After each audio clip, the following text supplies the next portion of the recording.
The Brothers series of photographic work, I worked with a diverse number of people from the community, but how it came about is I had just moved to Sydney and an incident happened just, the street off where I was staying, where a group of young Aboriginal men were targeted by police, shot at, with a number of compelling kind of eyewitnesses accounts, which seemed that the use of excessive force, that the use of police brutality, that an all too common scenario within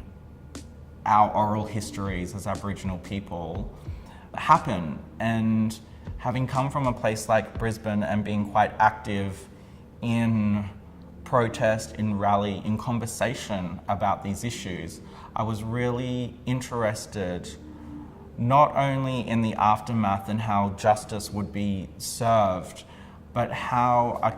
different community to the community that I was used to was going to address this. So I went to a protest at Parliament House in Sydney, and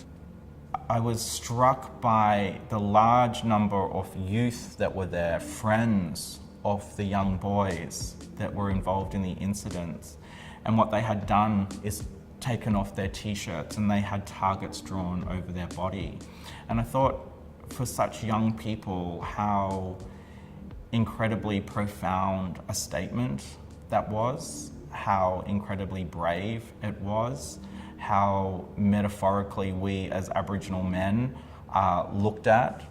I was so fortunate to be able to work with a hostel just outside of Sydney and engage with a group of young men and talk to them